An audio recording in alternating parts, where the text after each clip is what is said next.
ഓം നമോ ഭഗവതേ വാസുദേവായ. ഓം നമോ ഭഗവതേ വാസുദേവായ. ഓം നമോ ഭഗവതേ വാസുദേവായ. ധന്യാത്മാക്കളെ, സുഹൃത്തുക്കളെ, എല്ലാവർക്കും സാദര നമസ്കാരം. ശ്രീധരീയം ഭാഗവത പഠനത്തിലേക്ക് ഏവർക്കും സ്വാഗതം. ശ്രീധരീയം ഭാഗവത പഠനത്തിൽ ഇന്ന് ഭാഗവത പാഠം 245 ആണ് പഠിക്കുന്നത്. ശ്രീമദ് ഭാഗവതം പ്രഥമ സ്കന്ധത്തിലെ 16 മുതൽ 28 വരെ ഉള്ള 13 ശ്ലോകങ്ങളാണ് പഠിക്കുന്നത്. ശ്രദ്ധയോടുകൂടി പഠിക്കാം. വായുർവാദിഖരസ്പർശോ രജസാ വിസൃജം സ്തമഃ അസർഗ്വർഷന്തി ജലദാ ബീഭത്സമിവ സർവദാ. വായുർവാദിഖരസ്പർശോ രജസാ വിസൃജൻ തമഃ അസർഗ്വർഷന്തി ജലദാ ബീഭത്സമിവ സർവദാ.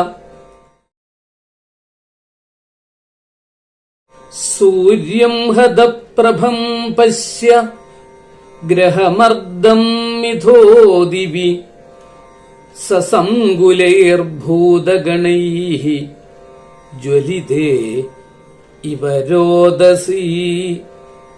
സൂര്യം ഹതപ്രഭം പശ്യ ഗ്രഹമർദ്ദം മിഥോ ദിവി സസംകുലൈർഭൂതഗണൈഃ ജ്വലിതേ ഇവ രോദസി. നദ്യോ നദാശ്ച ക്ഷുഭിദാ സരാംസി ജമനാംസി ച ന ജ്വലത്യഗ്നിരാജ്യേന കാലോയം കിം വിധാസ്യതി. നദ്യോ നദാശ്ച ക്ഷുഭിദാ സരാംസി ജമനാംസി ച ന ജ്വലത്യഗ്നിരാജ്യേന കാലോയം കിം വിധാസ്യതി. ന പിബന്തി സ്തനം വത്സ ന ദുഹന്തി ച മാതര രുദന്ത്യശ്രുമുഖാ ഗാവോ ന ഹൃഷ്യന്തി ഋഷഭാവ്രജേ. ന പിബന്തി സ്തനം വത്സ ന ദുഹ്യന്തി ച മാതര രുദന്ത്യശ്രുമുഖാ ഗാവോ ന ഹൃഷന്തി ഋഷഭാവ്രജേ. ദൈവതാനി രുദന്തീവ സ്വിദ്യന്തി ശുച്ഛലന്തി ച ഇമേ ജനപദാ ഗ്രാമാ പുരോദ്യാനകരാശ്രമാഃ ഭ്രഷ്ടശ്രിയോ നിരാനന്ദ കിമഘം ദർശയന്തി ന. ദൈവതാനി രുദന്തീവ സ്വിദ്യന്തി ശുച്ഛലന്തി ച ഇമേ ജനപദാ ഗ്രാമാ പുരോദ്യാനാകരാശ്രമാഃ ഭ്രഷ്ടശ്രിയോ നിരാനന്ദ കിമഘം ദർശയന്തി ന. മന്യ ഏതൈർമഹോൽപാദൈഃ നൂനം ഭഗവതപദൈഃ അനന്യപുരുഷശ്രീഭിർ ഹീനാ ഭൂർഹത സൗഭഗാ. മന്യ ഏതൈർമഹോൽപാദൈർ നൂനം ഭഗവതപദൈഃ ഗവദപദൈഹി അനന്യ പുരുഷഃ ശ്രീഭിർഹീനാ ഭൂർഹത സൗഭഗാ ഇതി ചിന്തയതസ്തസ്യ ദൃഷ്ടാരിഷ്ടേന ചേതസാ രാജ്ഞപ്രത്യാഗമൽ ബ്രഹ്മൻ യദുപുര്യാ കപിധ്വജ ഇതി ചിന്തയതസ്തസ്യ ദൃഷ്ടാരിഷ്ടേന ചേതസാ രാജ്ഞ പ്രത്യാഗമൽ ബ്രഹ്മൻ യദുപുര്യാ കപിധ്വജ തം പാദയോർ നിപതിതം അയഥാ പൂർവമാധുരം അധോവദനമബിന്ദുൻ സൃജന്തം നയനാബ്ജയോഃ തം പാദയോർ നിപതിതം അയഥാ പൂർവമാധുരം അധോവദനമബിന്ദുൻ സൃജന്തം നയനാബ്ജയോഃ വിലോക്യോദ്വിഗ്നഹൃദയോ വിച്ഛായമനുജം നൃപ പൃച്ഛതി സ്മ സുഹൃന്മധ്യേ സംസ്മരൻ നാരദേരിതം വിലോക്യോദ്വിഗ്നഹൃദയോ വിച്ഛായമനുജം നൃപ പൃച്ഛതി സ്മ സുഹൃന്മധ്യേ സംസ്മരൻ നാരദേരിതം യുധിഷ്ഠിര ഉവാച കച്ചിദാനർത്ഥപുര്യാം ന സ്വജനാ സുഖമാസതേ മധുഭോജദശാർഹാർഹ സാത്വതാന്ധകവൃഷ്ണയ കച്ചിദാനർത്ഥപുര്യാം ന സ്വജനാ സുഖമാസതേ മധുഭോജദശാർഹാർഹ സാത്വതാന്ധകവൃഷ്ണയ ശൂരോ മാതാമഹ കച്ചിൽ സ്വസ്ത്യാസ്തേ വാധമാരിഷ മാതുലസാനുജ കച്ചിൽ കുശല്യാനഗദുന്ദുഭി ശൂരോ മാതാമഹ കച്ചിൽ സ്വസ്ത്യാസ്തേ വാധമാരിഷ മാതുലസാനുജ കച്ചിൽ കുശല്യാനഗദുന്ദുഭി സപ്ത സ്വസാര തൽപത്ന്യോ മാതുലന്യസഹൽമജാഃ ആസദേ സസ്നുഷാക്ഷേമം ദേവകീ പ്രമുഖാ സ്വയം സപ്ത സ്വസാര തൽപത്ന്യോ മാതുലന്യസഹാത്മജാഃ ആസദേ സസ്നുഷാക്ഷേമം ദേവകീ പ്രമുഖാ സ്വയം കച്ചിദ്രാജാഹുഗോ ജീവസ്ത്യസൽപുത്രോസ്യ ചാനുജ ഹൃദീഗസ്സസുതോ ക്രൂരോ ജയന്തഗദസാരണാഃ കച്ചിദ്രാജാഹുഗോ ജീവത്യസൽപുത്രോസ്യ ചാനുജ ഹൃദീഗസ്സസുതോ ക്രൂരോ ജയന്ത ഗദസാരണാഃ. 16-ാം ശ്ലോകം മുതൽ 28-ാം ശ്ലോകം വരെയുള്ള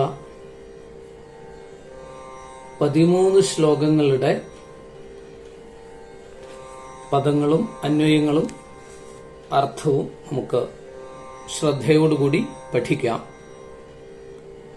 വായുർവാതിഖരസ്പരിശോ രജസാ വിസൃജൻ തമഃ അസൃഗ്വർഷന്തി ജലതാ ബീഭത്സമിവ സർവദാ. വായുർവാതിഖരസ്പർശ. ഓരോ ശ്ലോകങ്ങളുടെയും പദങ്ങളും അതിലുള്ള പ്രധാനപ്പെട്ട അർത്ഥങ്ങളും ആണ് നമ്മൾ ചിന്തിക്കുന്നത്. രജസ ധൂളി കൊണ്ട് തമ വിസർജൻ ഇരുട്ടിനെ വ്യാപിപ്പിക്കുന്ന ഖരസ്പർശ വായു കഠിനസ്പർശത്തോടുകൂടിയ വായു വാതി വീശുന്നു. ജലദാമേഘങ്ങൾ സർവദ എങ്ങും ബീഭത്സം ഇവ ഭയങ്കരമായി തന്നെ ഇരിക്കുന്ന രക്തം വർഷന്തി രക്തം വർഷിക്കുന്നു. കാറ്റ് കഠിനമായി വീശി പൂഴികളെ പരത്തി ദിക്കുകളെ അന്ധകാരാവൃതങ്ങളാക്കി തീർക്കുന്നു. മേഘങ്ങൾ എങ്ങും ഭയങ്കരമായ രക്തവർഷത്തെ ചെയ്യുന്നു. അടുത്ത ശ്ലോകം 17 ആണ്. സൂര്യം ഹതപ്രഭം പശ്യ ഗ്രഹമർദ്ദം മിഥോ ദിവി സസംകുലൈർഭൂതഗണൈർ ജ്വലിതേ ഇവ രോദസി.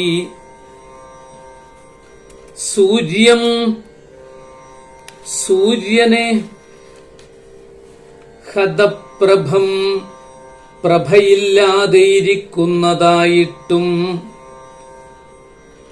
ദിവി ആകാശത്തിൽ മിഥ ഗ്രഹമർദ്ദം ഗ്രഹങ്ങൾ അന്യോന്യം കലഹിക്കുന്നതായിട്ടും സസംകുലൈഹി അന്യപ്രാണികളോടു ചേർന്നിരിക്കുന്ന ഭൂതഗണൈഹി ശിവഭൂതഗണങ്ങളെ കൊണ്ട് രോദസീ ആകാശഭൂമികളെ ജ്വലിതേ ഇവ ഉജ്ജ്വലിക്കുന്നവയായിട്ടും പശ്യ നോക്കിയാലും. സൂര്യന്റെ പ്രഭ കുറഞ്ഞിരിക്കുന്നു. ഗ്രഹങ്ങൾ ആകാശമാർഗത്തിൽ അന്യോന്യം കലഹിക്കുന്നു. ശിവഭൂതഗണങ്ങളോടുകൂടെ ഭൂമിയിലുള്ള പ്രാണിവർഗങ്ങൾ കലർന്നു കാണപ്പെടുന്നതിനാൽ ആകാശവും ഭൂമിയും ജ്വലിക്കുന്നതുപോലെ ഇരിക്കുന്നതിനെ നോക്കുക. ശ്ലോകം 18. നദ്യോ നദാശ്ചക്ഷുഭിദാഃ സരാംസി ജമനാംസി ച ന ജ്വലത്യഗ്നിരാജ്യേന കാലോയം കിം വിധാസ്യതി.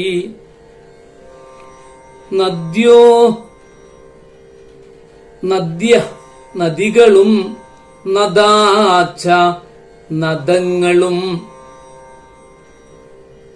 സരാംസി തടാകങ്ങളും മനാംസിജ മനസ്സുകളും ക്ഷുഭിത ക്ഷോഭിച്ചിരിക്കുന്നു. അഗ്നി വഹ്നി ആജ്യേന നെയ്യുകൊണ്ട് ന ജ്വലതി ജ്വലിക്കുന്നില്ല. അയം കാല ഈ കാലം കിം വിധാസ്യതി എന്തു ചെയ്യുമോ.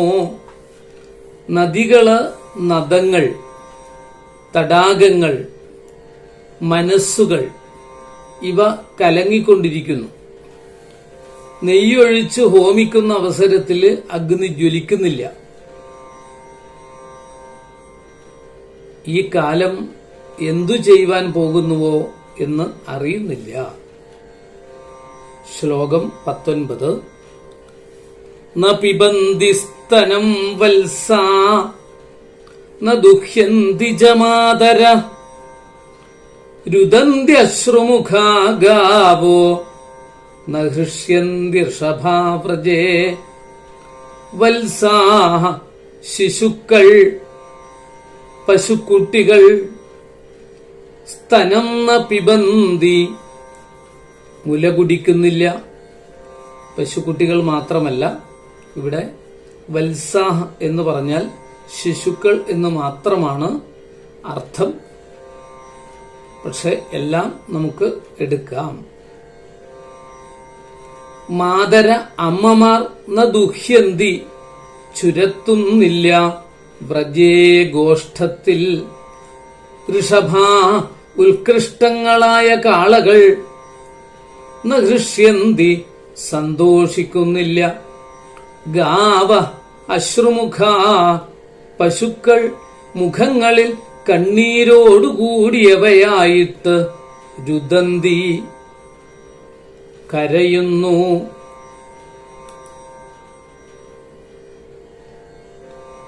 ഓരോന്നും സാധാരണയിൽ നിന്നും വ്യത്യസ്തമായിട്ടുള്ള കാഴ്ചയാണ് ഈ കാലഘട്ടത്തിൽ ഇവിടെ കാണുന്നത്. മൊത്തം അന്തരീക്ഷം മാറിയിരിക്കുന്നു. ഇവിടെ വത്സ എന്നുള്ളത് കൊണ്ട് നമ്മൾ ഉദ്ദേശിക്കുന്നത് പശുക്കുട്ടികൾ എന്ന് എടുത്താൽ മതി. പക്ഷെ മൊത്തത്തിൽ കാലം വിപരീതമായി എന്നുള്ളതിന്റെ ഉദാഹരണമാണ് ഇവിടെ പറഞ്ഞിരിക്കുന്നത്. പശുക്കുട്ടികൾ മുല കുടിക്കുന്നില്ല, പശുക്കൾ കുട്ടികൾക്ക് പാൽ ചുരത്തിക്കൊടുക്കുന്നില്ല, പശുക്കൾ കണ്ണിൽ നിന്ന് വെള്ളം ഒഴുക്കിയും കൊണ്ട് കരയുന്നു, കാളകൾ തൊഴുത്തിൽ സന്തോഷമുള്ളവരായിട്ടിരിക്കുന്നില്ല. ഇങ്ങനെ വിപരീതങ്ങളാണ് കണ്ടുകൊണ്ടിരിക്കുന്നത്. അടുത്തത് ശ്ലോകം 20.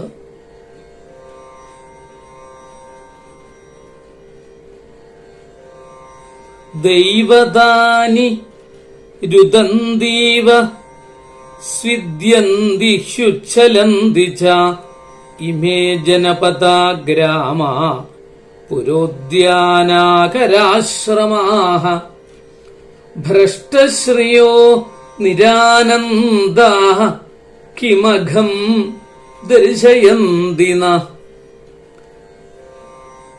ദൈവതാനി, ഈ ദൈവതാനി എന്ന പദത്തിന് പകരമായിട്ട് ചില ഗ്രന്ഥങ്ങളിൽ ദേവതാനി എന്നും കാണും.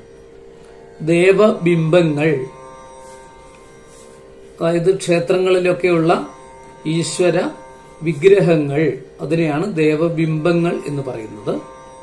രുദന്തീവ കരയുന്നത് പോലെ, സ്വിദ്യന്തി വിയർപ്പ് ജലം പുറപ്പെടുവിക്കുന്നു, ഉച്ഛലന്തിച്ച ഇളകുകയും ചെയ്യുന്നു, നിരാനന്ദാ സന്തോഷത്തോടുകൂടാത്തവയും ഭ്രഷ്ടശ്രിയ ശോഭയില്ലാത്തവയുമായ ഇമേ ജനപദാഃ ഈ പട്ടണങ്ങളും ഗ്രാമാഃ ഗ്രാമങ്ങളും പുരോദ്യാനാകരാശ്രമാഃ രാജധാനികൾ വാടികൾ സ്വർണാദി ഖനികൾ മുനി ജനനിവാസ സ്ഥാനങ്ങളിവയും നമ്മൾക്ക് കിം അഘം എന്തു ദോഷത്തെ ദർശയന്തി കാണിക്കുന്നുവോ.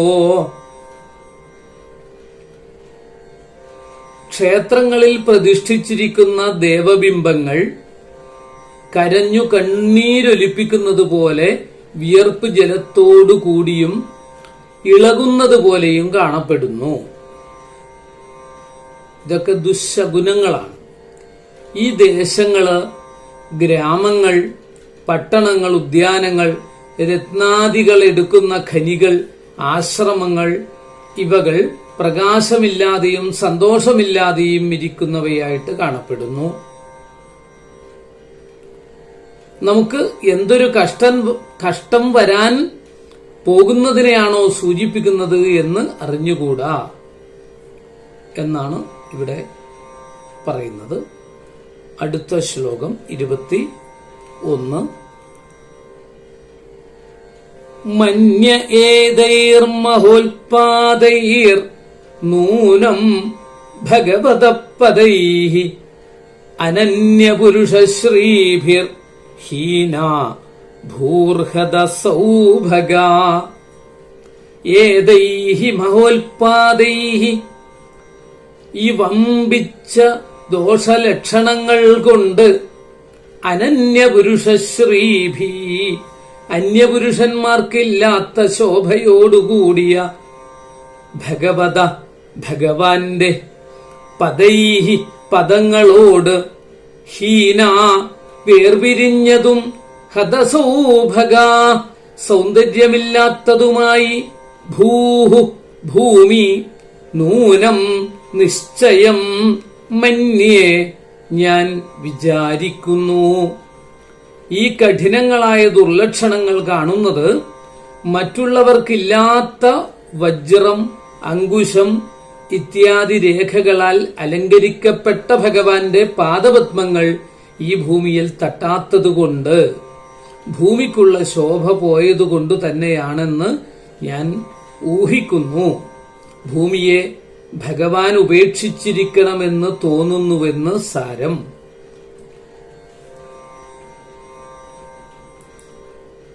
ഇനി അടുത്ത ശ്ലോകം 22.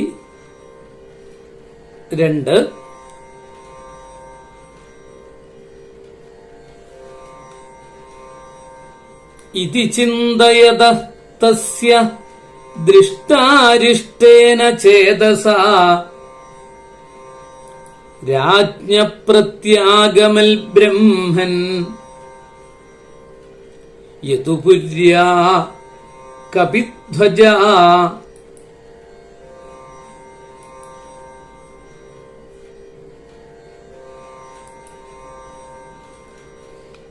ദൃഷ്ടാരിഷ്ടേന കാണപ്പെട്ട അരിഷ്ടത്തോടുകൂടിയ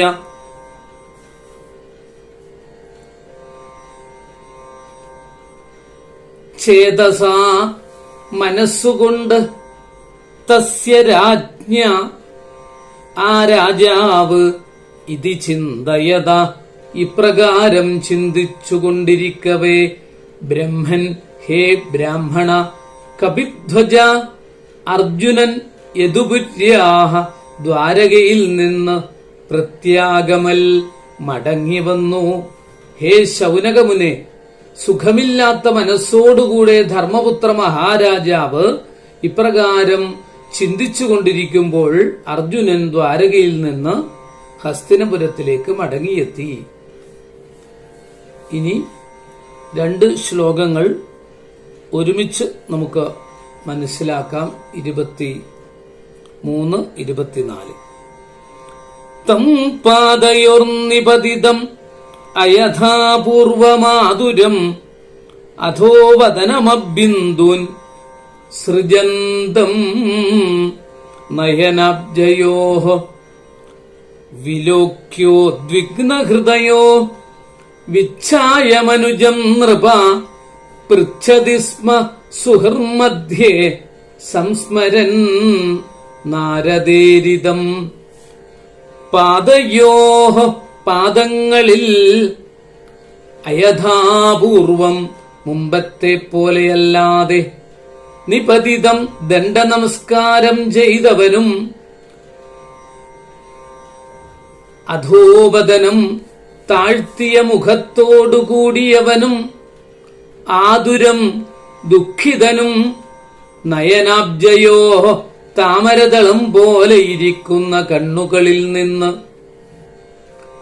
അബിന്ദുൻ ജലഗണങ്ങളെ മുഞ്ചന്തം ഒഴുക്കുന്നവനും വിച്ഛായം ശോഭയില്ലാത്തവനുമായ തം അനുജം ആ സഹോദരനെ വിലോക്യ നോക്കിയിട്ട് നാരദേരിതം നാരദനാൽ പറയപ്പെട്ടതിനെ സംസ്മരൻ ഓർക്കുന്നവനും ഉദ്വിഗ്നഹൃദയ ദുഃഖിച്ച ഹൃദയത്തോടുകൂടിയവനുമായിട്ട് നൃപ രാജാവ് സുഹൃന്മധ്യേ സുഹൃത്തുക്കളുടെ മധ്യത്തിൽ വെച്ച് പൃച്ഛതി സ്മ ചോദിച്ചു.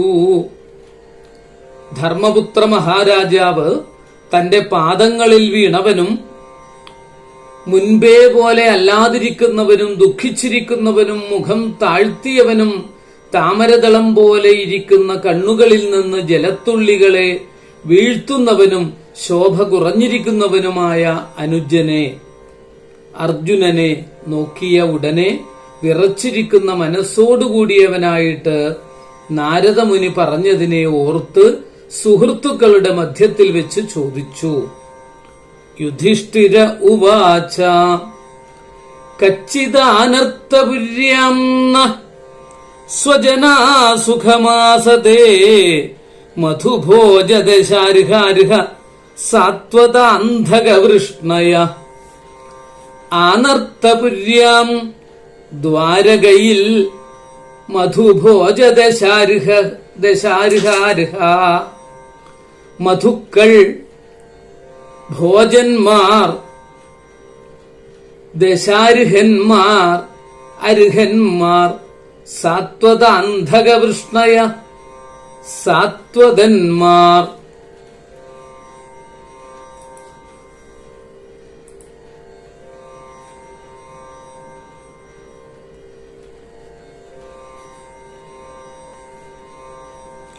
അന്ധകന്മാർ വൃഷ്ണികൾ മുതലായ സ്വജനാഹ നമ്മുടെ ആളുകൾ സുഖം ആസതേ കച്ചിൽ സുഖമായിരിക്കുന്നുവോ.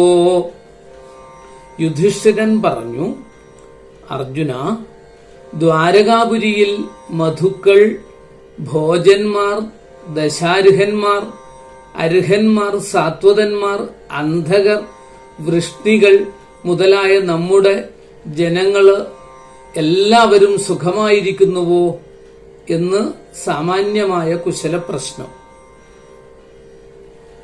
ശ്ലോകം 26.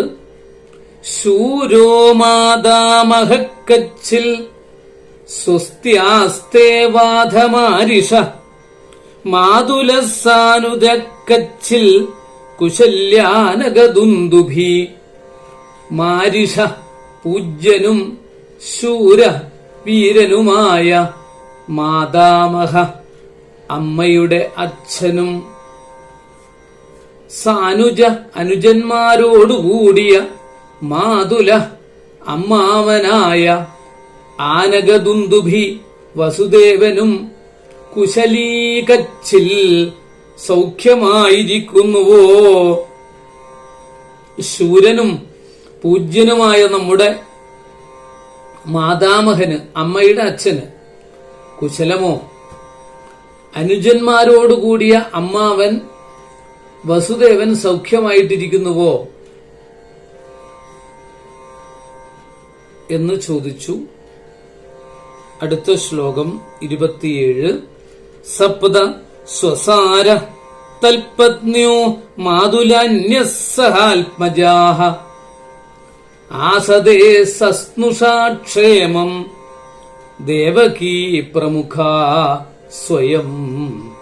തൽപത്ന്യ അവന്റെ ഭാര്യമാരായ സപ്ത സ്വസാര 7 സഹോദരിമാർ, മാതുലാന്യ അമ്മായിമാരായ ദേവകീ പ്രമുഖാഃ ദേവകീ മുതലായവർ, സഹാത്മജാഃ പുത്രന്മാരോടുകൂടെയും, സസ്നുഷാഃ പുത്രഭാര്യമാരോടുകൂടെയും സുഖം ആസദേ കച്ചിൽ സുഖമായിരിക്കുന്നുവോ. വസുദേവരുടെ ഭാര്യമാരും സഹോദരികളുമായ ദേവകീ മുതലായ നമ്മുടെ അമ്മായിമാർ 7 പേരും അവരുടെ പുത്രികളും മരുമക്കളും എല്ലാവരും ക്ഷേമമായിരിക്കുന്നുവോ. അടുത്ത ശ്ലോകം 28. കച്ചിൽ രാജാഹുഗോ ജീവത്യസൽപുത്രോസ്യ ജാനുജ ഹൃദീക സസുതോ ക്രൂരോ ജയന്തഗതസാരണ. അസൽപുത്ര അസത്തായ പുത്രനുണ്ടായിരുന്ന ആഹുക ഉഗ്രസേനൻ ജീവതി കച്ചിൽ ജീവിച്ചിരിക്കുന്നുവോ. അസ്യ അനുജ ഇവന്റെ അനുജനും സസുത ഹൃദീക പുത്രസഹിതനായ ഹൃദീകനും അക്രൂരനും ജയന്തഗതസാരണാഹ ജയന്തൻ ഗതൻ സാരണൻ ഇവരും. അസത്തായ കംസന്റെ പിതാവായ ഉഗ്രസേനൻ ജീവിച്ചിരിക്കുന്നുണ്ടോ? അവന്റെ അനുജനായ ദേവകനും ഹൃദീകനും അവന്റെ പുത്രനായ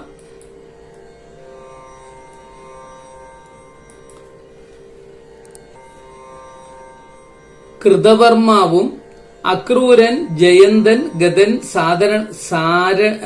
സാരണൻ മുതലായവരും സൗഖ്യത്തോടുകൂടി ഇരിക്കുന്നുവോ. ഇത്രയും ശ്ലോകങ്ങളും അതിന്റെ താല്പര്യങ്ങളുമാണ് ഈ പാഠത്തിലൂടെ നാം പഠിക്കുന്നത്. അടുത്ത സുദിനത്തിൽ നമുക്ക് അടുത്ത പാഠത്തിലേക്ക് കടക്കാം. ശ്രീ ഗുരുവായൂരപ്പൻ എല്ലാവരെയും അനുഗ്രഹിക്കട്ടെ. ഗുരുപരമ്പരകളുടെ അനുഗ്രഹം ഏവർക്കും ഉണ്ടാകട്ടെ എന്ന് പ്രാർത്ഥിക്കുന്നു. ഹരി ഓം. നമസ്കാരം.